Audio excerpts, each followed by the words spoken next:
بسم اللہ الرحمن الرحیم وبہ نستعین وہو خیر معین۔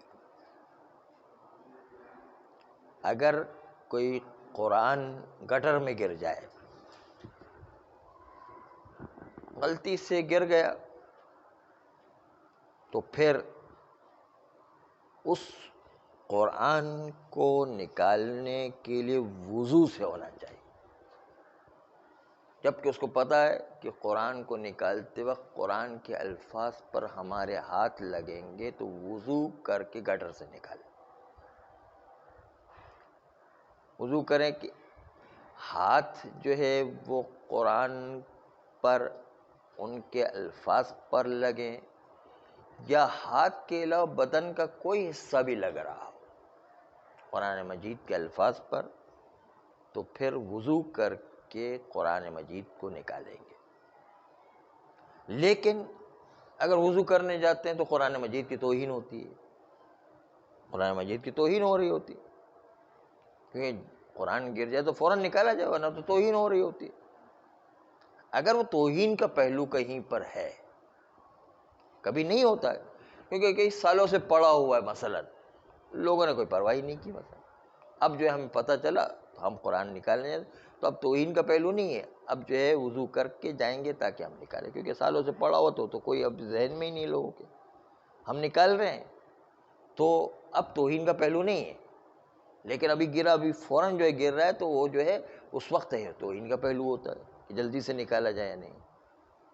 تو جلدی سے نکالنے کی وجہ یہ کہ توہین سے قرآن مجید کو بچانا ہے، اس وقت وضو بھی چھوڑ دیں گے، اور وضو کو چھوڑے بغیر جبکہ پتہ ہے کہ ہاتھ قرآن کے الفاظ کو بھی لگیں گے یا جسم کا کوئی حصہ قرآن کے الفاظ کو بھی لگے گا، اس کے باوجود وضو کو بھی چھوڑ کے جلدی سے قرآن کی توہین کو بچائیں گے، جلدی سے قرآن کو گٹر سے نکالیں گے، اور گٹر سے نکالنے کے بعد فوراً دھو دیں گے تاکہ وہ توہین قرآن کی کسی طریقے سے محفوظ رہ سکے، توہین نہ ہو سکے نہ قرآن مجید۔ یہاں پر ایک سوال ہے کہ کچھ لوگ ایسے ہوتے ہیں کہ دیکھتے ہیں کہ یہاں پر کنواں ہے، جو قرآن شہید ہو جاتے ہیں، مثلاً آدھے ہو جاتے ہیں، کچھ پارے جو ہے وہ شہید ہو جاتے ہیں، تو وہ کیا کرتے ہیں، یا تو زمین کھود کر اس میں جو ہے وہ دفنا دیتے ہیں یا کنویں میں ڈال دیتے ہیں، ہاں تو یہ جائز ہے؟ ہاں وہ ٹھیک ہے کہ پانی میں یا تو دریا میں ڈال دیا جائے یا جو ہے زمین میں دفن کر دیا جائے۔ کنواں جو ہے وہ کبھی سوکھ جاتا ہے، پھر اس میں جو ہے نجاست آ جاتی ہے، نجاست کہاں سے آ جاتی ہے؟ کنویں کے اندر۔ مثلاً ایک کنواں ہے، صحیح ہے، وہاں پر پانی رکا ہوا ہے، اس میں پانی بھی نہیں آ رہا اور گٹر کا پانی اس میں چل رہا ہے، ہاں تو پھر وہ توہین ہو رہی ہوگی، وہاں پر پھینکنے کی اجازت نہیں ہوتی، لیکن عام پانی کا کنواں اس میں پھینک دے تو کوئی حرج نہیں ہے، یا دریا میں جا کے پھینک دے تو کوئی حرج نہیں ہے، سمندر دریا ایک ہی چیزیں والے، کوئی مسئلہ نہیں ہے۔ ہاں خیر، اس میں کوئی حرج نہیں ہے۔ قرآن کو ٹھنڈا کرنا، آپ قرآن مجید کو نیٹی جٹی جل پر جا کر کے جو ٹھنڈا کر دیں، کوئی حرج نہیں، کہ ماڑی جا کے ٹھنڈا کر دے، کوئی مسئلہ نہیں، یا زمین میں دفن کر دیں تاکہ جو ہے قرآن مجید کی توہین نہ ہو، استعمال کے قابل نہیں رہا ہے کیونکہ جو ہے بوسیدہ ہو چکا ہے۔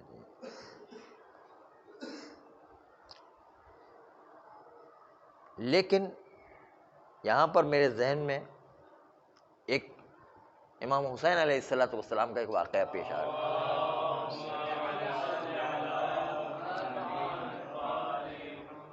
روایت میں یوں لکھا ہے کہ ایک روٹی کا ٹکڑا ٹوائلٹ میں گر گیا، تو امام حسین علیہ السلام نے اس ٹوائلٹ سے روٹی کا ٹکڑا نکالا، اس کو دھویا اور دھونے کے بعد کھایا۔ یہ روٹی کی عظمت کو بتا رہا ہے کہ اللہ نے روٹی کو کیا عظمت دی ہوئی ہے، اور اس کی توہین نہیں ہونا چاہیے۔ جہاں روٹی کی توہین ہو رہا ہے، توہین سے بچانا بھی ضروری ہے، اس لیے اگرچہ کہ عرف کا مسئلہ ہے، لیکن روٹی کی توہین سے بھی بچانا۔ اللہ کا شکر انجام دیں کہ باقی سارے حیوانات کے کھانے کے طریقے کو آپ دیکھیں کہ سب منہ کے ذریعے سے کھاتے ہیں، یعنی سب کو اپنا سر جو ہے روٹی کے آگے جھکانا پڑتا ہے۔ انسان ایک ایسا مکرم مخلوق ہے کہ اللہ نے چاہا کہ اس کی پیشانی جو ہے روٹی کے سامنے نہ جھکے، تو اللہ نے اس کو ہاتھ دیے جس کے ذریعے سے وہ روٹی جو ہے اس کا چہرہ نہیں جھکتا ہے روٹی کے سامنے، بلکہ وہ جو ہے روٹی کو اپنے چہرے کے پاس لے کر آتا ہے۔ اور انسان کو اتنی عزت دی ہے اللہ نے، یعنی اتنا مکرم بنایا، تو یہ روٹی کی توہین نہیں ہونا چاہیے، روٹی جو ہے اس کی عظمت کو برقرار رکھنا چاہیے۔ یہاں پر ایک مسئلہ ہے کہ آپ نے یہ والی روایت بتائی ہمیں کہ اگر کوئی اور عالم کہیں ممبر سے بیان کر دے تو لوگ تو، ہاں، اور دوسرا آپ سے یہ بھی سوال ہے کہ کہتے ہیں کہ ائمہ کے گھروں میں تو ٹوائلٹ کا کوئی نظام ہی نہیں تھا۔ ارے یہ ہم نے بات سنی ہے کہ یعنی وہاں جو بہرحال کا گھر جو تھا وہاں پہ ٹوائلٹ کا کوئی نظام نہیں تھا۔ ان کے بچے تو تھے نا، بچے کہاں جاتے ہوں گے؟ چلو فرض کرے معصومین میں نہ ہو، لیکن کم سے کم غیر معصومین جو ہستیاں تھیں ان کے لیے تو ٹوائلٹ کا انتظام ہونا چاہیے کہ نہیں؟ اگرچہ کہ یہ بھی ایک مسئلہ ہے کہ روایات میں یہ بھی ملتا ہے کہ رسول اللہ صلی اللہ علیہ وسلم جو ہے ٹوائلٹ کے لیے اتنا دور جاتے تھے کہ لوگوں کی آنکھوں سے اوجھل ہو جایا کرتے، تو یہ بھی روایات ملتی ہے، یعنی ایسا نہیں کہ وہ نہیں ہے، یعنی ہاں۔ چنانچہ جو ہے اصل بات جو آپ کے سامنے عرض کرنا ہے کہ روٹی کی توہین ہو رہی ہے تو قرآن مجید تو اس سے ہی بڑھ کر ہے، یعنی کتنی عظمت ہے قرآن مجید کی کہ جس کی وجہ سے اس کی توہین سے بچانے کی کتنی جلدی کرنا چاہیے کہ انسان جلد از جلد قرآن مجید کو ایسی جو ہے گندی جگہ سے، نجس جگہ سے نکالے، یعنی روٹی کی بھی عظمت اپنی جگہ پر ہے۔ وہ تو ایک امام حسین کا ایک واقعہ یاد آ گیا، اس کے ذیل میں یہ قرآن مجید کا بھی مسئلہ ہے کہ قرآن مجید تو اس سے زیادہ اہم ہے، اس لیے اس کو جلد از جلد جو ہے وہ نجس جگہ سے باہر نکالا جائے۔ اس طرح کوئی بھی توہین ہونے والی چیز، جیسے علم گر گیا گٹر میں تو اس کو جلدی نکالا جائے تاکہ علم کی توہین نہ ہو، یعنی توہین سے بچانا۔ یا معصومین کا ایسا نام ہے جو نجس میں پڑ رہا ہے تو معصوم کی توہین ہو رہی ہے، تو وہاں اس نام کو بھی نکالنا ضروری ہے تاکہ وہ معصوم کے نام کی توہین نہ ہو، یعنی ہاں، یہ ساری باتیں ضمنی ہیں۔ یعنی آئیے دوسرا مسئلہ پیش کریں گے۔ پہلا مسئلہ کیا ہوا کہ قرآن مجید گٹر میں گر جائے تو فوراً نکالا ہے، اگر توہین ہو رہی تو فوراً نکالنا ہے، اگر توہین نہیں ہو رہی تو وضو کر کے نکالنا ہے، یہ جو ہے خلاصہ تھا۔ دوسرا مسئلہ یہ کہ اگر قرآن مجید وہ عربی زبان کا قرآن مجید ہے تو اس کے الفاظ کو بغیر وضو کے چھونا حرام ہے۔ چھونے سے مراد ضروری نہیں کہ ہاتھ سے چھوئے، ہاتھ سے چھوئے، بوسہ لگا کے چھوئے، یا جو ہے بدن کے کسی اور حصے سے چھوئے، جیسے کچھ لوگ ٹیٹوز بناتے ہیں اپنے ہاتھوں پر، تو قرآن مجید کا ٹیٹو بنانا وہ صحیح نہیں ہے، یا جو ہے اللہ کا نام جو ہے ٹیٹوز میں لکھنا صحیح نہیں ہے۔ علی مدد میں حرج نہیں، لیکن بہتر ہے کہ وہ بھی نہ کرے۔ محمد رسول اللہ، اللہ کا نام آگے وہ نہیں ہونا چاہیے، اللہ کا نام اور قرآن مجید یہ دو نہیں ہونا چاہیے۔ اس کی وجہ کہ اللہ کے نام کو ہاتھ نہیں لگا سکتے، اور اللہ کی صفات کو بھی ہاتھ نہیں لگا سکتے ہیں، اور قرآن مجید کو بھی ہاتھ نہیں لگا سکتے بغیر وضو کے۔ تو آدمی مجنب ہوا کرتا ہے تو جنابت کی حالت میں وہ ٹیٹوز بنا ہوگا تو انسان کے بدن سے جو ہے متصل ہے، اس لیے خدا کا نام یا قرآن کی آیت یا خدا کی خاص صفات وہ انسان کے بدن سے متصل ہو تو جنابت کی حالت میں متصل ہونا لازم آتا ہے، اس لیے ٹیٹوز جو ہے اس کے نہیں بنائے جا سکتے۔ باقی ٹیٹوز بنانے میں کوئی حرج نہیں۔ کسی کا نام ہے عبداللہ تو وہ عبداللہ لکھوا دیں، اللہ کا نام نہیں آنا چاہیے، اللہ کا نام کہیں پر بھی نہیں آنا چاہیے، یعنی عبداللہ یعنی جو اسم آ رہا ہے آخر میں، ہاں وہ بھی نہیں آنا چاہیے۔ اللہ کا نام کہیں نہیں آنا چاہیے، اللہ کا نام یا اللہ کی مخصوص صفات کا نام نہیں ہے۔ مخصوص صفات میں الرحمن ہے کہ اللہ کی مخصوص صفات میں الرحمن کو شمار کیا جاتا ہے۔ تو پورا مسئلہ سن لے، پورا مسئلہ یہ کہ قرآن مجید کے الفاظ کو ہاتھ لگانا یا بدن کا کوئی حصہ مس کرنا بغیر وضو کے جائز نہیں ہے، حرام ہے۔ حرام ہے کا مطلب گناہ گار ہے انسان اور مستحق عقاب بن جایا کرتا۔ لیکن ہم قرآن مجید کی بات کر رہے ہیں، قرآن مجید کے ترجمے کی بات نہیں کر رہے۔ فارسی میں ترجمہ ہے، اردو میں ترجمہ ہے، انگریزی میں ترجمہ ہے، عربی کا عربی میں ترجمہ کیا گیا تو اس عربی کی بھی ویلیو نہیں ہے. عربی کا عربی میں بھی ترجمہ ہوتا ہے. تفسیر العربی بالعربی، عربی کے عربی کے ذریعے تفسیر ہو سکتی ہے نہیں، تو عربی کے ذریعے سے عربی کی تفسیر کی گئی، اس کی کوئی ویلیو نہیں. اصل قرآن مجید میں اللہ کے جو الفاظ ہیں اس کو ہاتھ لگانے یا جسم کا کوئی حصہ مس کرنے کی بغیر وضو کے اجازت نہیں. تو اس کو آپ ہاتھ لگا سکتے ہیں. ہاں اس کو لگا سکتے ہیں. ابھی تو یہی تو کہہ رہے ہیں کہ ترجمے کی کوئی ویلیو نہیں ہے. اصل قرآن جو عربی میں ہے اس کو بغیر وضو کے ہاتھ نہیں لگا سکتے.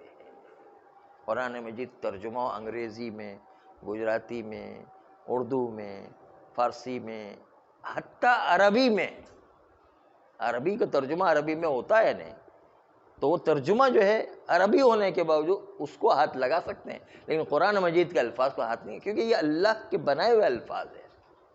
اس کی اہمیت ہے. وہ جو بنائے ہوئے الفاظ ہیں وہ انسانوں کے بنائے ہوئے الفاظ ہیں. انسانوں کے بنائے ہوئے الفاظ کی کوئی ویلیو نہیں ہے، اللہ کے بنائے ہوئے الفاظ کی ویلیو ہے اصل میں. اس لیے اس کو ہاتھ نہیں لگا سکتے. دوسرے الفاظ کو ہاتھ لگا سکتے ہیں بغیر وضو کے، اس کو ہاتھ لگا سکتے ہیں. اللہ کے الفاظ کو بغیر وضو کے ہاتھ نہیں لگا سکتے ہیں. تو یہ اگر کسی اللہ کا نام ہو یا قرآن مجید کی آیت ہو یا اللہ کی مخصوص صفات جیسے الرحمن ہے، اس کو ہم احتیاط واجب کی بنیاد پر ہاتھ نہیں لگا سکتے. قرآن مجید کا تو فتویٰ ہے، لیکن اللہ کا نام اور ان کی صفات میں احتیاط واجب آواسیستہ نے لگائی ہے. احتیاط واجب کی بنیاد پر ان کو بھی ہاتھ نہیں لگا سکتے. یہ راکٹ وغیرہ جو ہوتے ہیں مثلاً جو یعنی کہ ٹارگیٹ کیا جاتا ہے اس پر لکھا ہوتا ہے اللہ اکبر یا لا الہ الا اللہ، پھر وہ پھٹ بھی جاتے ہیں، تو اس پر لکھنا وہ جائز ہے؟ پھٹ جاتے ہیں یعنی جا کر کسی جگہ پر اگر توہین ہو رہی تو نہیں لکھا جائے گا. توہین ہوتی ہے تو نہیں لکھا جا سکتا. توہین اللہ کے نام کی توہین ہو رہی تو نہیں لکھا. اب وہ تو عرف فوجیوں سے پوچھنا پڑے گا کہ توہین ہوتی ہے یا نہیں، کیونکہ فوجی حضرات سمجھتے ہیں کہ یہ اللہ اکبر لکھنے کی اسے نشانے پر جو ہے وہ آ کر کے میزائل لگے گا یا نہیں، اس لیے لکھتے ہیں برکت کے لیے. تو یہ توہین نہیں ہو رہی ہوتی ان کے نزدیک. یعنی عام طور تو فوجیوں کے نزدیک توہین نہیں مانی جاتی، لیکن آپ خالی اللہ کے نام کو ذہن میں رکھ کر کے توہین کا پہلو نکال رہے ہیں تو وہ نہیں چلے گا. وہ جو فوجیوں کا جو پہلو ہے اس کو مد نظر رکھا جائے گا.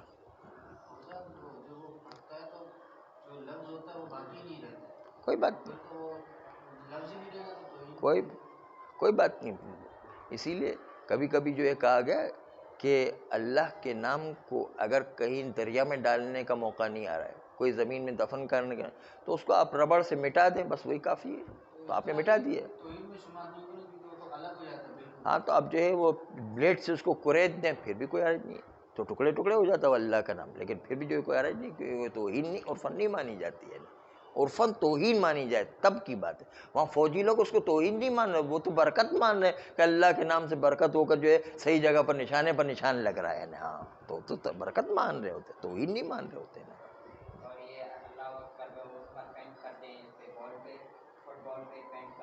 فٹ بال میں اگر جو ہے توہین ہو رہی ہے، ہم نے کہا توہین عرفن توہین میں، اور یہ تو عرفن توہین لگ رہی ہے. ہاں یہ تو عرفن توہین ہو رہی ہے، ظاہر لگتا ہے کہ یہ عرفن توہین ہے.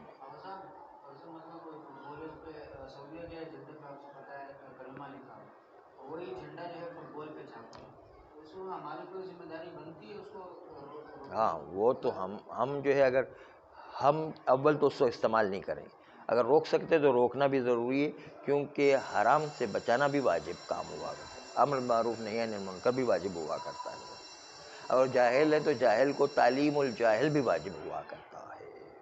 تو یا تعلیم الجاہل کے عنوان سے واجب ہے یا امر معروف نہی عن المنکر کے عنوان سے واجب ہے. یعنی ہاں تو بات چل رہی ہے کہ ان اللہ اور اللہ کی مخصوص صفات کو ہاتھ نہیں لگایا جا سکتا ہے اور جسم کا کوئی حصہ نہیں لگایا.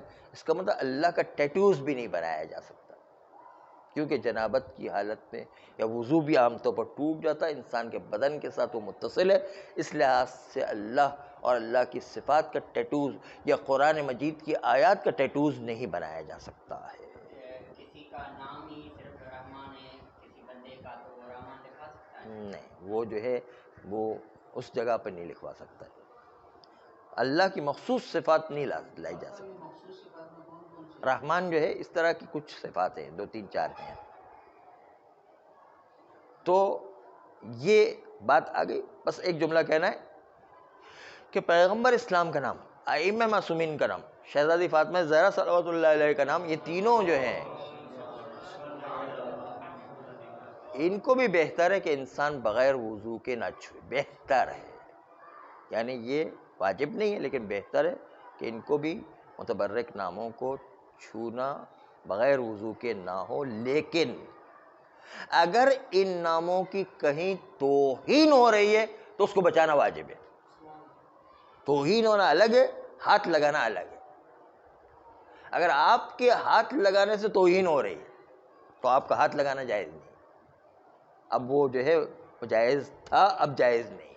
توہین کا پہلو کا الگ تولی. مثلا راستے میں جو ہے وہ کچھ پوسٹر پڑے ہوئے، لوگ اس پر سے چلے جا رہے ہیں اور ائمہ معصومین کا نام لکھا ہوا ہے، اور اس سے جو ہے پوسٹر کی وجہ سے ائمہ معصومین کے نام کی توہین ہو رہی، تو اس پوسٹر کو اٹھا کر کے ایسی جگہ پر رکھے کہ معصومین کا نام جو ہے اس کی توہین نہ ہو رہی. توہین سے بچانا لازمی ہے، لیکن ہاتھ لگانا بغیر جو ہے وضو کے ائمہ معصومین کے نام کو، 4 معصومین علیہ السلام کے نام کو ہاتھ لگانا بہتر ہے کہ بغیر وضو کے نام. بہتر بغیر توہین کے. اگر توہین ہو رہی ہے تو پھر ہاتھ بھی نہیں لگا سکتے.